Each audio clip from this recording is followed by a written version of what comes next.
Qatar की राजधानी दोहा, मंगलवार का दिन दोपहर के 3:45 बज रहे हैं।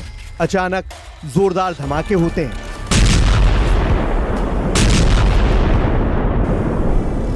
गाजा, यमन, लेबनान, सीरिया और ईरान से भी बड़ा हमला है ये। निशाने पर हमास के लीडर थे, लेकिन हमला सबसे अमीर अरब देश पर हुआ, सबसे पावरफुल डिप्लोमेटिक फोर्स पर हुआ।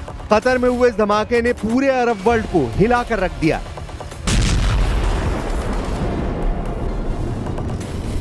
ईरान, यमन और लेबनान से लड़ने के बाद अब इजराइल के टारगेट पर पूरा अरब वर्ल्ड आ गया है। कतर पर एयर स्ट्राइक करके इजराइल ने बता दिया है कि वो अपने दुश्मनों को मारने के लिए संप्रभुता नाम के बैरिकेड को भी तोड़ डालेगा।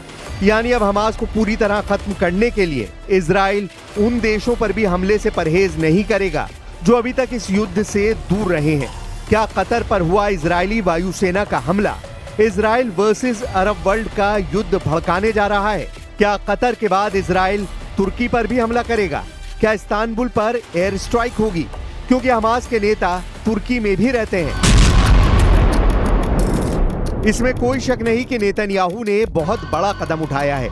नेतन्याहू ने साफ साफ कहा है कि हमास को पूरी तरह मिटाने के लिए वो हर कदम उठाएंगे, फिर चाहे जमीन कोई भी हो, कहीं भी हो। कतर में हुए इस हमले के टारगेट पर थे हमास चीफ खलील अल हैया, लेकिन इस हमले में वो बाल बाल बच गए। हालांकि 6 लोगों की इस हमले में मौत हुई है। कतर ने ऐलान कर दिया है कि इजराइल का हमला उसे मध्यस्थता करने से नहीं रोकेगा, यानी हमास से डील करना जारी रहेगा। और इसीलिए अब इजराइल के सामने कतर नाम का दुश्मन भी तैयार हो चुका है।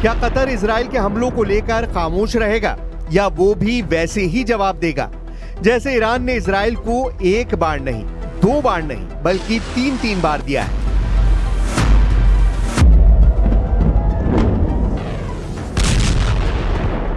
तेल अवीव और हाइफा में गिरती हुई ईरान की मिसाइल देखिए।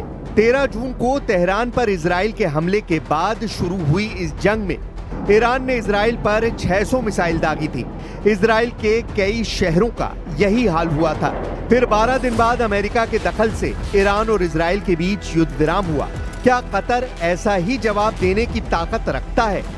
आर्थिक रूप से सबसे मजबूत अरब देश कहा जाने वाला कतर है तो बहुत छोटा सा मुल्क, लेकिन हथियारों के मामले में ये सबसे बेहतरीन वेपन सिस्टम से लैस है। कतर के पास 36 रफाल फाइटर जेट हैं। कतर के पास 24 यूरोफाइटर टाइफून जेट हैं। कतर के पास 37 F-15 ईगल लड़ाकू विमान भी हैं।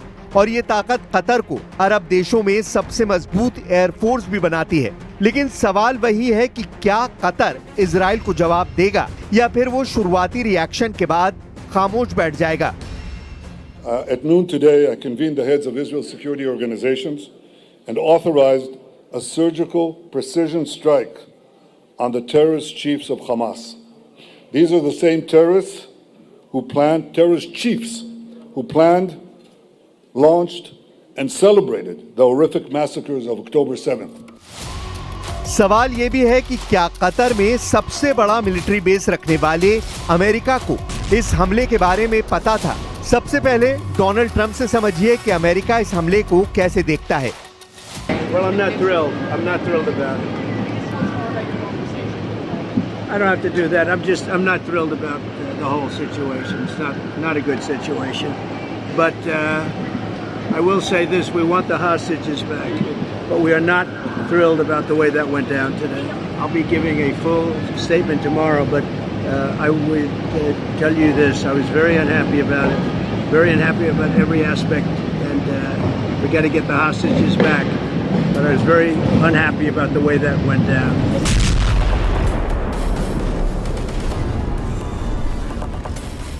कैरोलिन लेविट की बात पर गौर करिए, क्योंकि कैरोलिन लेविट ने इजराइल को लेकर ट्रंप की पॉलिसी की पूरी पोल खोल कर रख दी है। Sure. Well, I have a statement to read for all of you with respect to the Israeli strike in Doha, and here it is. This morning, the Trump administration was notified by the United States military that as Israel was attacking Hamas, which very unfortunately was located in a section of Doha, the capital of Qatar. President Trump immediately directed Special Envoy Witkoff to inform the Qataris of the impending attack, which he did. The president views Qatar as a strong ally and friend of the United States and feels very badly about the location of this attack. Karoline Leavitt ने साबित कर दिया है कि Israel को America से पूरी छूट मिली और कतर पर हुए हमले को लेकर एक तरह से ट्रंप का ग्रीन सिग्नल था। कतर को पश्चिम एशिया में अमेरिका का सबसे अहम सहयोगी माना जाता है। अमेरिका का सबसे बड़ा सैन्य अड्डा और डिप्लोमेटिक संबंधों को लेकर कतर ये मानता रहा है कि इजराइल उससे दूर रहेगा, लेकिन 9 सितंबर को हुई इजराइल के एयर स्ट्राइक ने सब कुछ गलत साबित कर दिया। अब या तो ट्रंप झूठ बोल रहे हैं या उनकी प्रवक्ता कैरोलिन लेविट, दोनों की बातों को लेकर कतर उलझन में पड़ गया है, क्योंकि कतर के प्रधानमंत्री का दावा है कि इजराइल के हमले के 10 मिनट बाद ही ट्रंप की कतर के अमीर से बात हुई थी और उन्होंने हमले की निंदा की थी। The attack happened at 3:46. The first call we had from an American official was at 3:56, which is 10 minutes after the attack. And after that, President Trump has spoken with His Highness the Emir. He condemned the attack, and the U.S. government positioned that they have no knowledge about the attack nor any coordination about it until it started to happen. Israel ने हमला करके दिखा दिया है कि उसके दुश्मनों के लिए कोई जगह सुरक्षित नहीं है। ऐसे में अब इजराइल के एक्शन ने तुर्की के लिए बड़ा खतरा पैदा कर दिया है, क्योंकि तुर्की भी हमास के बड़े मददगार देशों में शामिल है। दोहा में वो जगह देखिए जहां इजराइल ने बम गिराए। Made in America bunker buster बमों ने इस इमारत का क्या हाल किया है। यहीं पर हमास के वो अधिकारी थे जो कतर में गजा युद्ध विराम पर डील के लिए बात कर रहे थे। एक बार फिर सवाल कि ईरान, यमन और लेबनान से लड़ने के बाद अब इजराइल के टारगेट पर पूरा अरब वर्ल्ड आ गया है और अब इस युद्ध में बाकी अरब देश भी कूदेंगे, क्योंकि सऊदी अरब ने भी कह दिया है कि वो कतर के साथ खड़ा है और कतर के लिए वो अपनी पूरी ताकत का इस्तेमाल करेगा। इजराइल ने वहां हमला किया है जो सबसे अमीर अरब देश है, जो सबसे प्रभावशाली अरब देश है, जो गैस उत्पादन में बड़ा खिलाड़ी है और फुटबॉल वर्ल्ड कप की मेजबानी के बाद पूरी दुनिया में अपने इंफ्रास्ट्रक्चर का लोहा मनवा चुका है। इस चमक धमक और पावरफुल डिप्लोमेसी को इजराइल के हमले ने बड़ी चोट दी है। यह अरब के गुरूर को चकनाचूर करने जैसा है। इसलिए पूरा अरब वर्ल्ड नाम के लिए ही सही इस वक्त कतर के साथ शाना बशाना खड़ा नजर आ रहा है।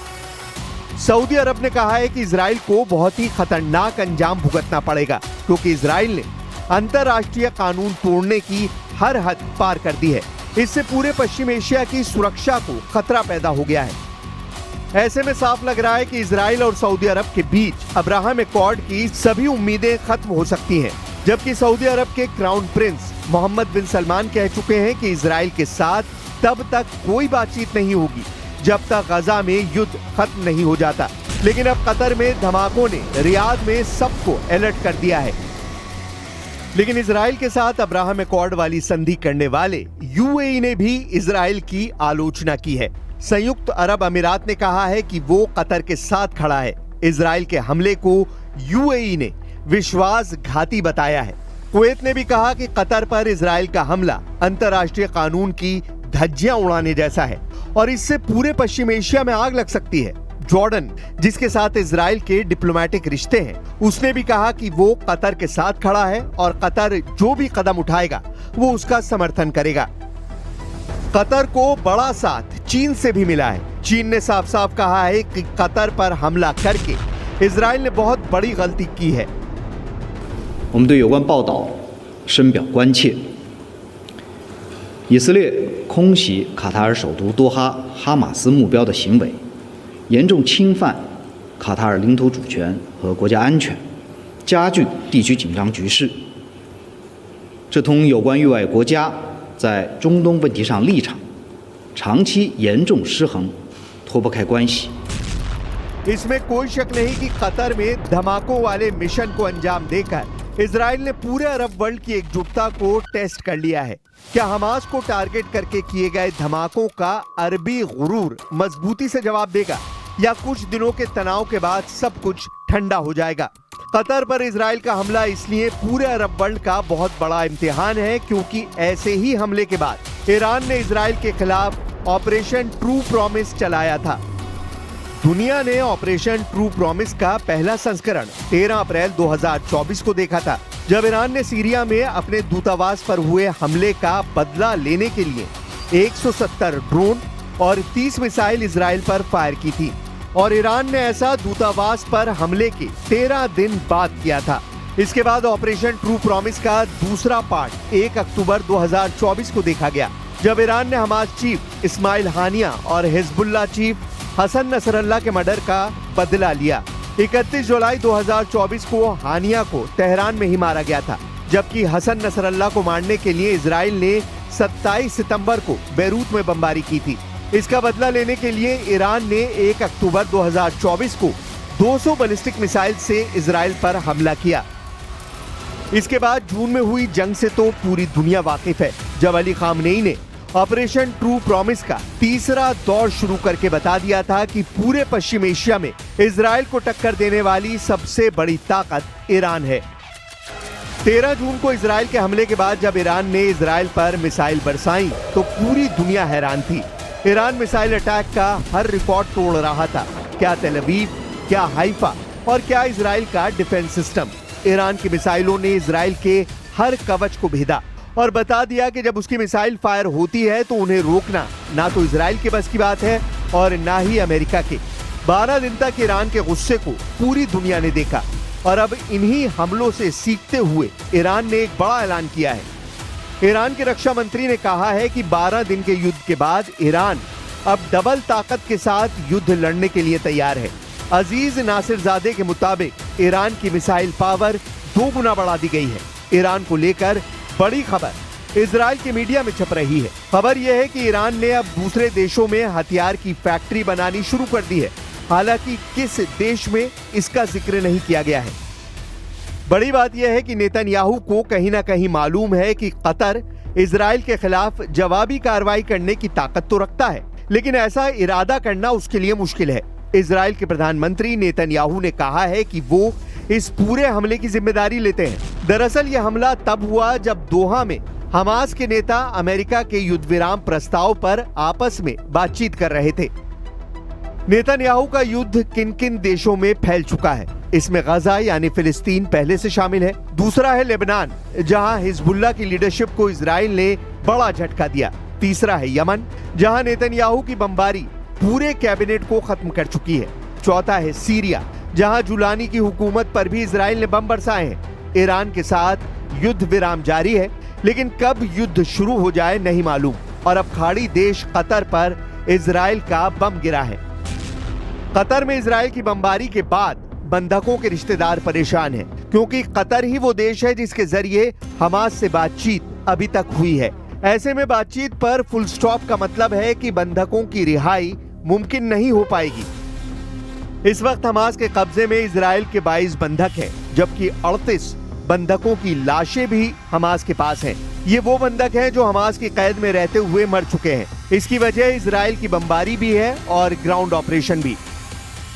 אני רועדת מפחד. אני רועדת מפחד. יכול להיות שברגעים אלה ממש ראש הממשלה בנימין נתניהו בעצם מתנקש במתן שלי וחרץ את גורלו למוות. מי שמחליט לסכן את החיים של הילד שלי בכוונה רוצח אותו. למה ראש הממשלה מתעקש לפוצץ כל סיכוי קטן לעסקה? למה? החיים של מתן שלי בסכנה ממשית. כבר 22 חודשים, עד מתי? שוב ושוב ושוב ראש הממשלה מחבל בעסקה. בכל עסקה שנמצאת על הפרק. נמאס לי. נמאס, לעם ישראל נמאס מהמלחמה הזאת. סיימו אותה כבר ותחזירו את כולם בהסכם כולל. लेकिन बड़ा सवाल ये भी उभर रहा है कि कतर के बाद क्या अगला नंबर तुर्की का है, क्योंकि कतर पर हुआ हमला सिर्फ अरब वर्ल्ड ही नहीं बल्कि पूरी दुनिया के लिए हैरान करने वाला अटैक है। इजराइल के सेना अध्यक्ष इयाल ज़मीर ने 31 अगस्त को कहा था कि विदेशों में मौजूद हमास के नेता भी सुरक्षित नहीं रहेंगे और इजराइल उन्हें भी निशाना जरूर बनाएगा।